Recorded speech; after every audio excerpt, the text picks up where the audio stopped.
com relação à minha opinião. Eu quero que vocês tenham capacidade de analisar todos os pontos positivos e negativos e terem essa definição, essa consciência do que vocês realmente acham com relação à redução da maioridade penal.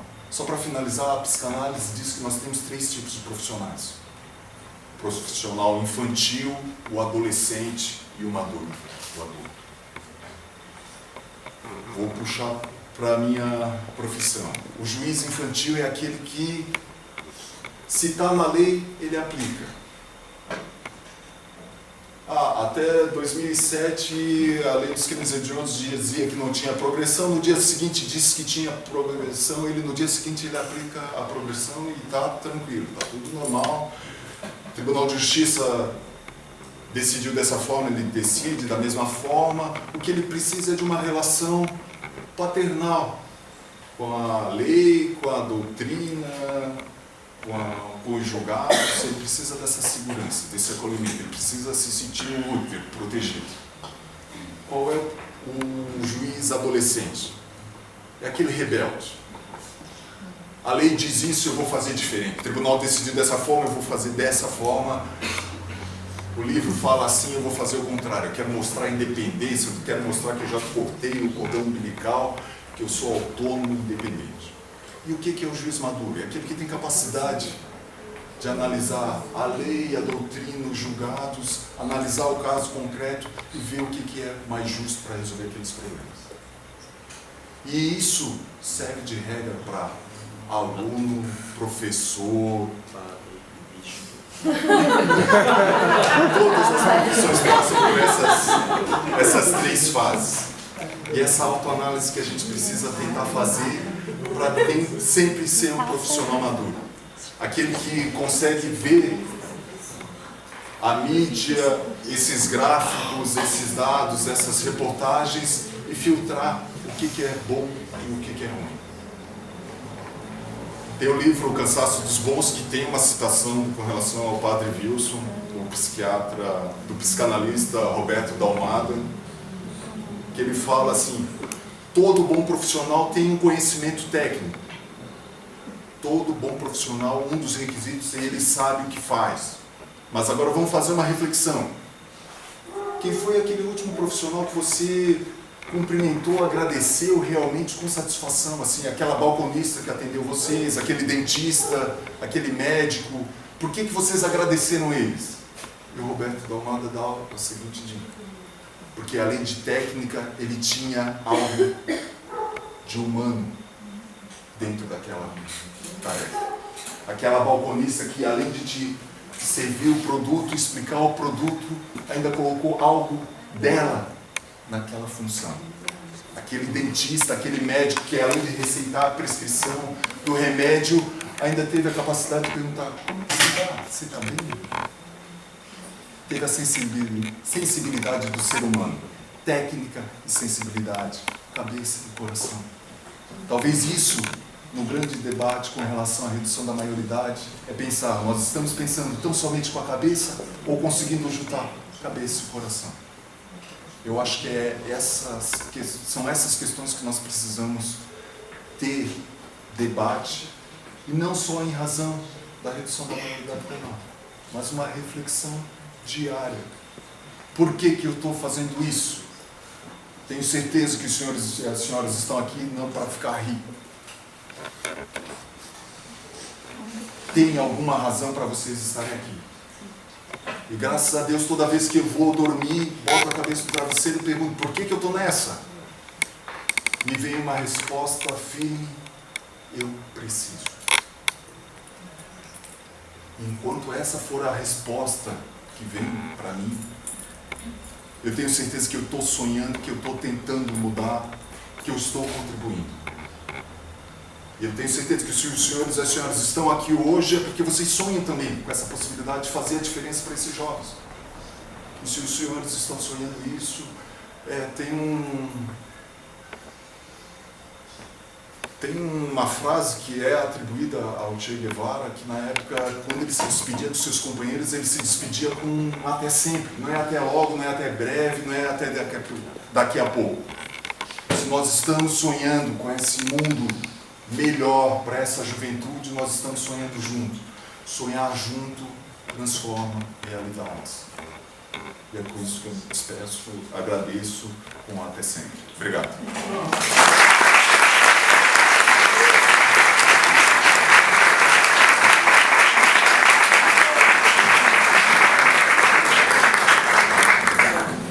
Falar depois do Dr. Alexandre Takashima é uma missão um pouco ingrata e muito árdua, mas eu queria levar um pouco o pensamento na reflexão do que ele vem trabalhando.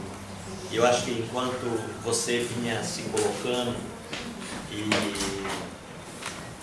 enquanto a gente faz também essa parceria nas relações, que não é apenas uma parceria entre a relação do judiciário com a questão da organização não governamental, mas a nossa parceria, a nossa relação, a nossa comunhão, ela é muito profunda porque ela perpassa a questão do sonho, da utopia, da materialização, da credibilidade, de dar um crédito e entrar nesse processo de resgate da dignidade do outro, da outra. Acho que é aqui que a gente se encontra profundamente nas relações, né? Eu penso que enquanto você falava, você já ia nos colocando numa linha de repensar o nosso conforto e as nossas estruturas confortáveis. As nossas estruturas confortáveis e o conforto é botar o carro aqui no nosso pátio, entrar na sala, cumprir o seu papel bonitinho e voltar para casa. Nosso conforto é pegar o ônibus, descer aqui e depois voltar para a nossa casa.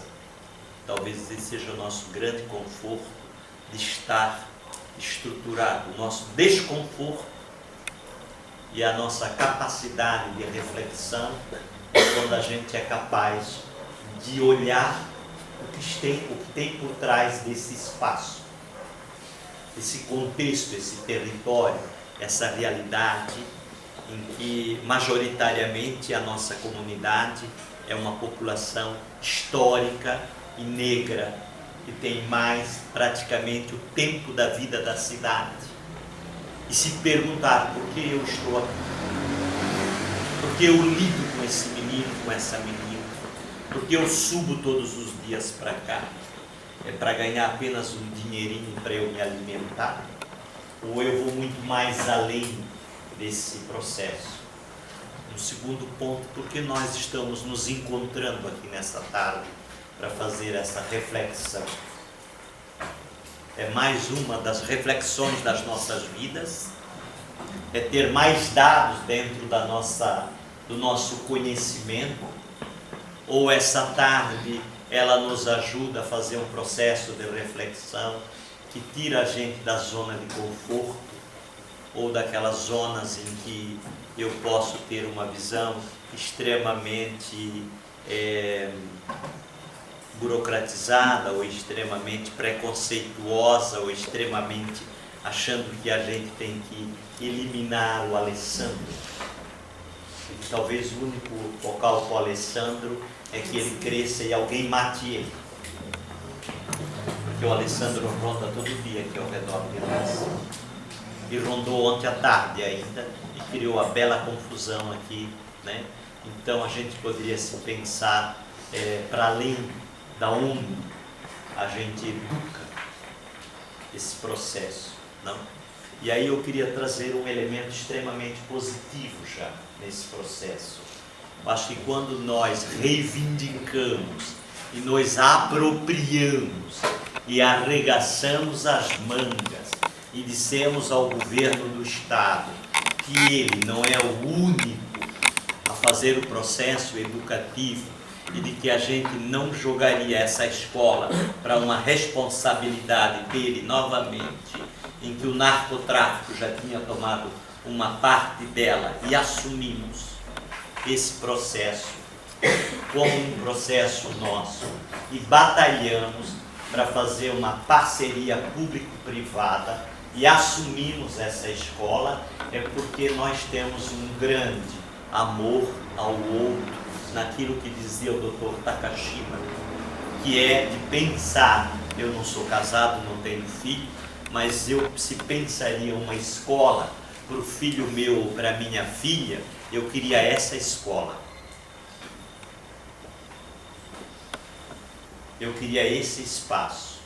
Eu queria esses educadores que estão aqui.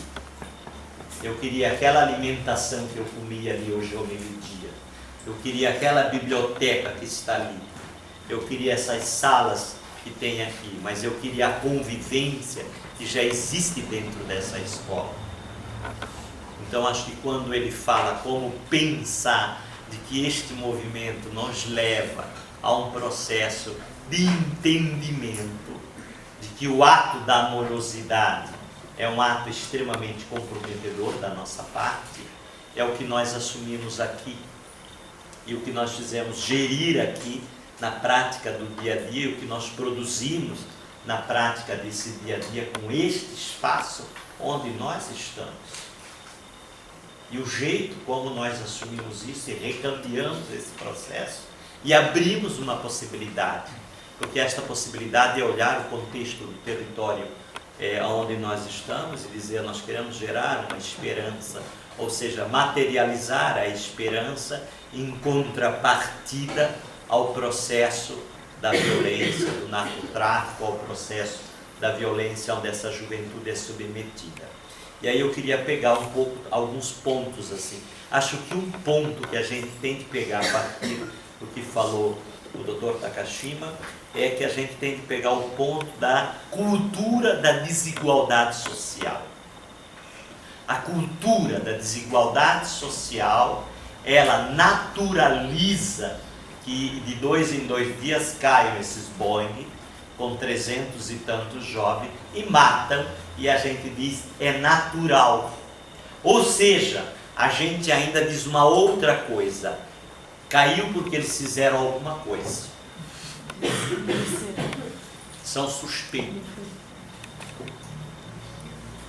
Ou a família é suspeita.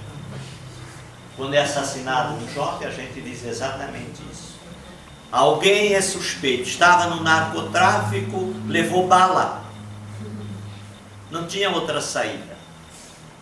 Essa é a nossa visão do senso comum, como é a visão do senso comum do nosso amigo que falou ali, que apoia o processo da redução, como é o senso comum da mídia hoje, naquilo que dizia, pode ter todo dia a mídia, todas as grandes mídias, estão colocando o caso de um adolescente, menos de 18 anos, dando mais de 10 minutos, às vezes, de tempo para explorar o caso, que perpassa pela questão do emocional, pelo inconsciente coletivo, de que o caminho passa-se por aí.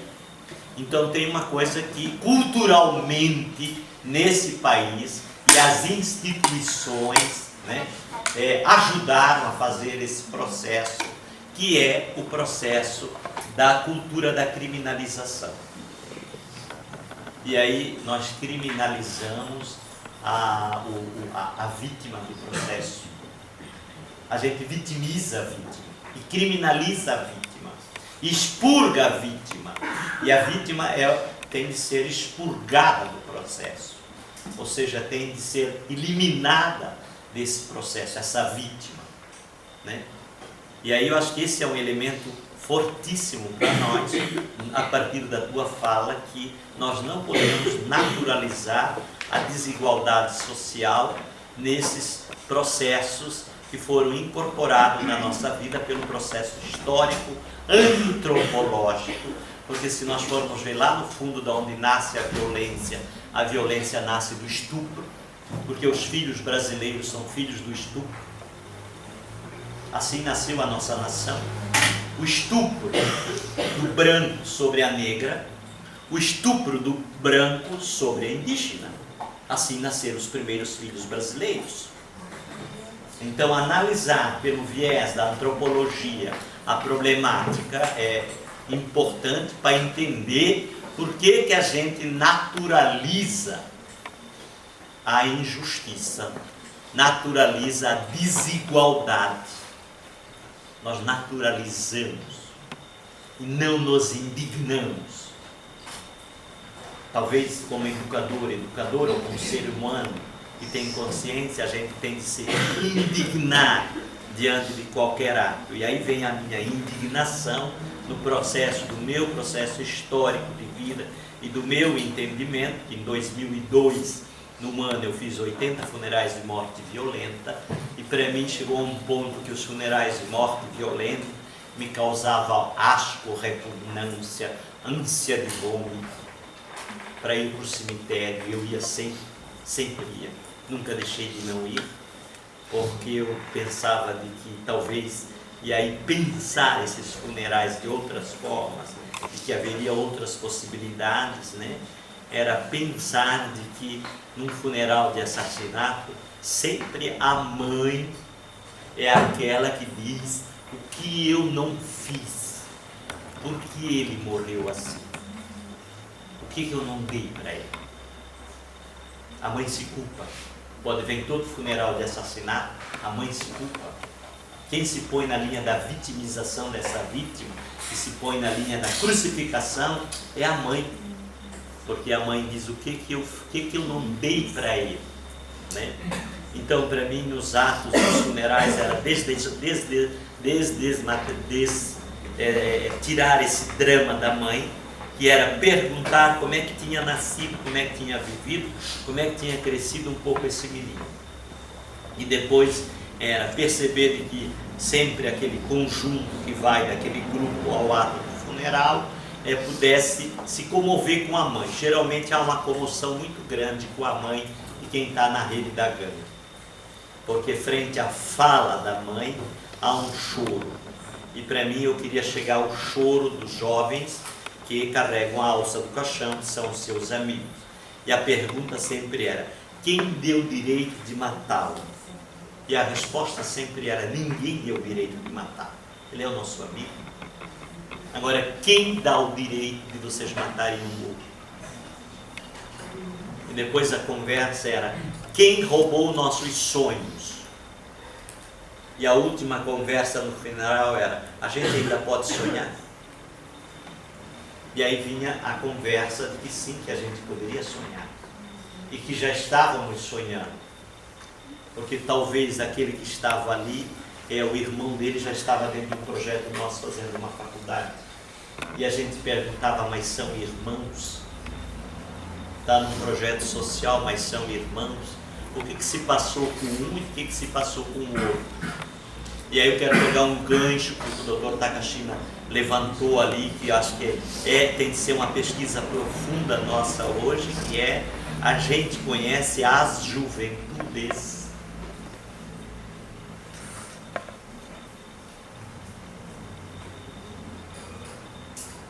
Se olharmos um pouco pelos índices de emprego, os índices de emprego hoje têm uma perspectiva.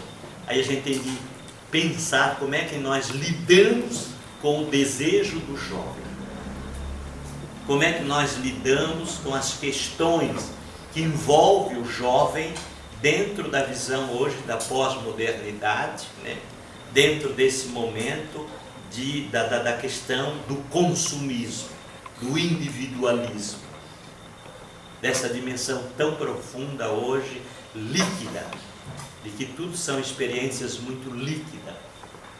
E se a gente olha as grandes catedrais do fetiche do mercado e da idolatria do mercado, está a poucos metros distante de nós.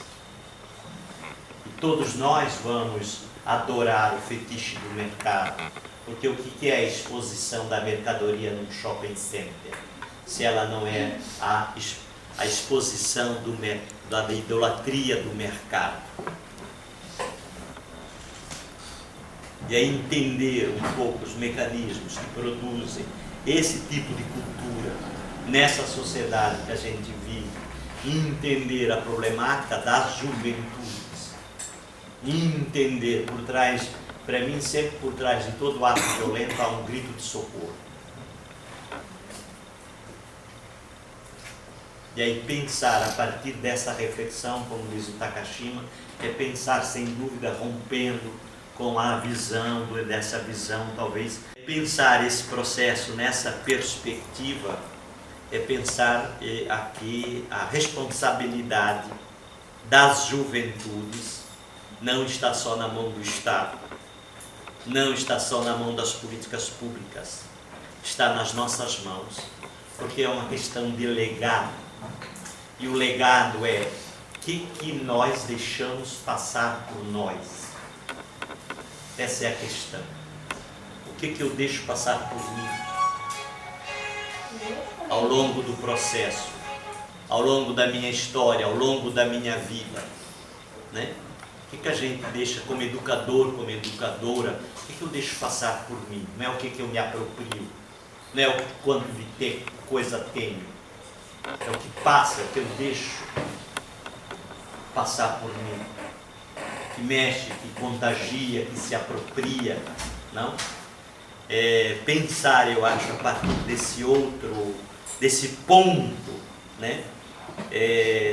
Da discussão e do porquê que somos, não? Com todas as questões que já estão aí em relação à não redução da maioridade, é pensar que essa geração tem um sonho. Sonha. E aí queria pegar uma fala que acho que foi Kátia que ouviu, quando os meninos passaram aqui, logo nos primeiros tempos do nosso trabalho aqui dentro, e um disse para o outro: cara, se há 7 anos essa escola estaria assim, seria isso, talvez tu e eu não estaria hoje no tráfico. Então essa escola representa talvez exatamente o sonho que materializa uma possibilidade.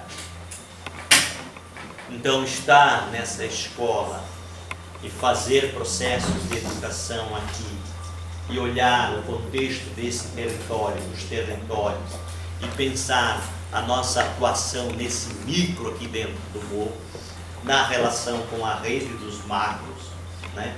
E na relação com a rede das grandes questões, mas elas começam com o nosso pontapé inicial, de novo da gente retomar com muita coragem a força das questões sociais, do movimento social, da justiça social, da luta pela questão da ética, da presença nos conselhos, de uma tarde em que se para essa escola e se faz esse debate profundo, porque esse debate a gente tem que sair daqui com outro olhar sobre esse processo, agregando elementos no meu projeto pessoal de vida, no projeto pessoal de vida coletivo e na responsabilização que a gente tem na construção desse processo da humanização.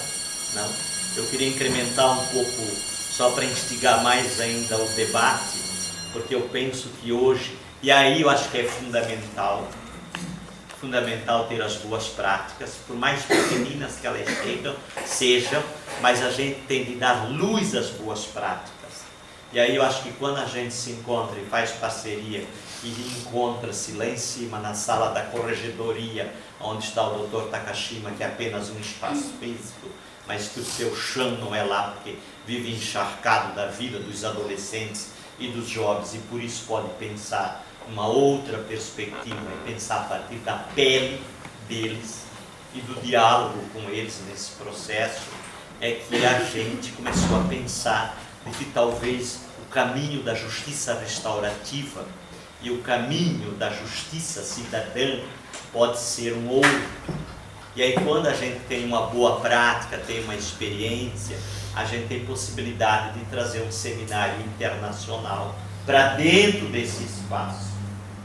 E a partir desse espaço, um seminário internacional pode deixar 7 círculos restaurativos em 7 áreas em que materializa uma outra possibilidade de justiça que rompa com a questão do encarceramento e começa quando a escola começou também a fazer seus pequenos processos de mediação e o grupo de mediação e o círculo de mediação.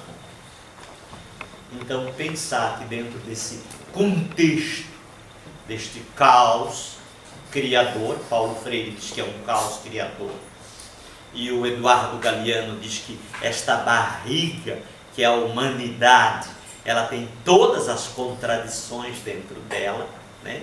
E ele diz, nós estamos construindo dentro desta barriga, com todos esses processos, estamos engravidando uma outra barriga, se nós não perdemos a utopia.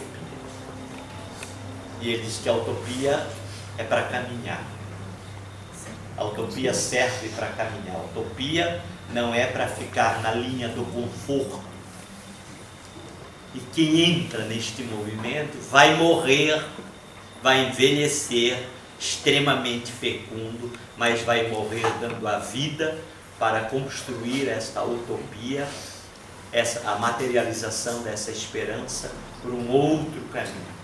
Então, quando eu penso que nós estamos aqui nessa tarde, e quando eu penso que nós vamos realizar aqui nesse espaço, dessa escola, nesses territórios, 12, 13, 14 de novembro, o Congresso Internacional, com pessoas dos Estados Unidos, Canadá, Brasil inteiro, juízes, advogados, promotores e lideranças comunitárias, e a gente consegue criar educadores e consegue criar um diálogo para criar uma alternativa. Aqui vem a importância do meu micro na sala de aula, a importância do meu miúdo com esse menino, essa menina, essa relação que eu tenho na prática do cotidiano com ele, a importância de não perdê-lo de vista, a importância de não desprezá-lo, a importância de não relegá-lo a um outro espaço, ou abandoná-lo, ou fugir desse processo. A Hannah Arendt diz fortemente que nós incluímos no mundo real e abrimos o caminho para o mundo real e mostramos com a nossa prática, nesse sentido, se nós amamos os educandos e educandas ou se nós excluímos eles da possibilidade de um mundo melhor. Então eu queria trazer um pouco essa reflexão a partir dos teus dados, das tuas colocações, nessa perspectiva, porque eu penso que nós estamos materializando na prática do dia a dia as possibilidades, e elas já são reais. Num dia terrível de chuva, como foi aquela quarta-feira, e vieram 60% dos pais buscarem um boletim de seus filhos. Quanto? 63% dos pais naquela noite de chuva buscaram os boletins dos seus filhos. Não é apenas buscar os boletins, é um diálogo. Então vocês não estão numa escola qualquer. A gente vai mais além de deixar o carro ali e entrar na sala. Vai mais além de desembarcar do ônibus e entrar aqui para dentro. Nós estamos aqui nessa escola gerando essa nova barriga, engravidando diariamente essa esperança. E aí quando a gente comia hoje ao meio-dia com a Luciene, o almoço, e o Pedrão, o vereador, e o irmão Neri, e a gente dizia, com este nosso segundo grau, com o nosso ensino médio, nós queremos dar um segundo passo, que é construir a universidade aqui dentro. Isso é sonhar. E materializar sonho. E dizer, é possível tornar uma universidade dentro do morro, que tenha as características do morro, e que forme essa juventude para o mundo. E olha esse território, tem 37 mil pessoas empobrecidas, mas começa a dar um pontapé concreto e materializa isso. E aí queria terminar dizendo, aí eu acho que vem uma coisa belíssima da nossa parte, né, desse coletivo, que a gente sabe para quem que a gente está produzindo conhecimento. A gente sabe por que a gente está produzindo conhecimento. E a gente sabe por que nós estamos investindo todas as nossas energias nesse processo, que é o processo educativo, que é o processo de materializar junto com a criançada a possibilidade, junto com os adolescentes, junto com a juventude, E o sonho nosso é que um dia, nesse território, não tenha mais nenhum traficante, não tenha mais um ato de violência, não tenha mais um jovem que diga um palavrão à sua mãe, nem um palavrão ao seu educador, nem um palavrão ao outro. É isso que nós queremos chegar, é lá que a gente quer chegar. Então, realimentar-se numa tarde bela de reflexão é realimentar o coração, o sonho. É se deixar encharcar de novo por esse processo e dizer, vale a pena passar uma tarde junto.